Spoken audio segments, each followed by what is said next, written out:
Zwargen in Sint-Anne oer gevaarlijk kruispunt. Er rijden heel veel auto's en sommigen die willen heel snel het dorp uit. En Fransman gaat strijd om met sigarettenpeuken. Goeie, dit is Kijk op Friesland. Het meldpunt voor verkeersonveilige situaties van Omroep Friesland had goed zo'n 100 meldingen opsmieten. Een groot meldingen kwam uit Sint-Anne. Er binnen zwargen over de gevaarlijke kruising Warmoestritten-Nassaustritten. De kruising leidt onder de ranen van het dorp. Auto's rieden daar Gouderste hut.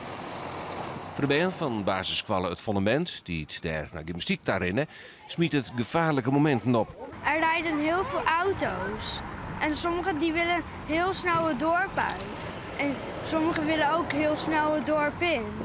Nevens de directeur van de basiskwallen maar het verkeer volle stadiger het dorp inrieden.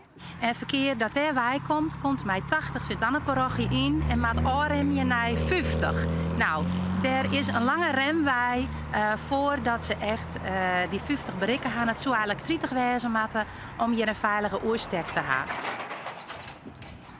Een oplossing zou wijzen kennen het kruispunt zichtbaar te maken zien. Zeker met jonge ben, lietse ben is dat heel belangrijk. Een oplossing zou wijzen kennen om hier een zebrapad deel te lezen.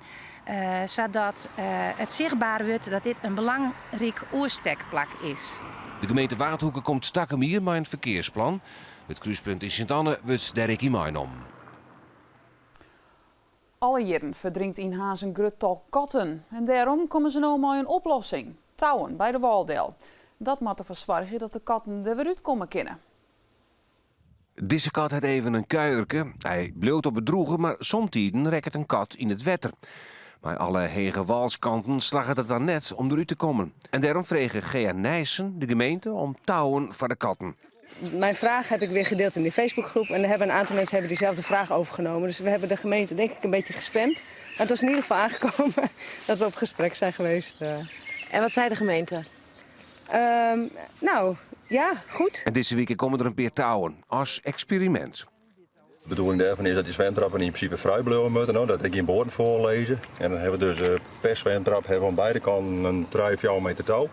Wel onze kat omheen komen uit het water. Maar hoe vindt een kat zo'n touw? Nou, het schijnt te werken. Nou, we hopen dat de kat die gaat toch een beetje op zoek naar waar kan ik eruit. En als de touw net een beetje zo over het water gaat, dan is dit gewoon zijn enige eerste houvast, hopen we. Het is al in meerdere gemeenten uitproberen en het is wel degelijk succesvol. Er komen wel degelijk kat uit het water aan de hand van de touw. Ik hoor dus misschien wat te werken. Nog een paar dagen wachten en dan kan deze kat, als hij erin valt, er in elk geval ik weer uitkomen. Als er het touw weer te vinden. Misschien toch jou het ook wel eens. Een peuk voor het smieten op stritten. En dat is dus eens net de bedoeling. En om mensen daarop te wijzen, reizigt de Fransman Alain Muller terug Europa. Op dit stuit is er Ljouwert.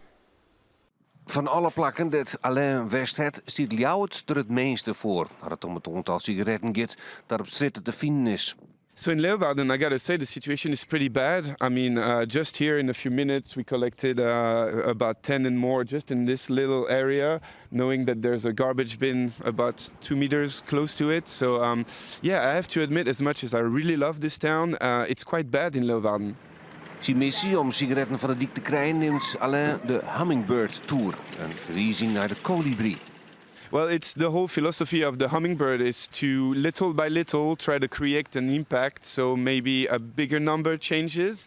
So I hope it will help. I know a few people already changed their mind, and I'm hoping that I can reach a maximum of people so we find less cigarettes in the street. De volgende bestemming in de reis van Alain is Slowakije. En dan nog het waar. Hier is Piet Paulusma. Ik vond het juist nog wel een crazy dag. Nou, joen en vannacht opklaringsbewolking, temperaturen zijn zo'n graden en de wind uit het zuiden en zuidwesten waait bij ons en die is zwak of matig. Morgen wordt een dag maar geregeld zinnen en geregeld bewolking. De temperaturen morgen zijn 14 graden. De wind noord-noordwest en die is zwak of matig. Er is wolkens op mist. En dit week Kijk op Friesland. Zoek van meer naar op uw app of op de website omroepfriesland.nl. Nog een noffelijke joen.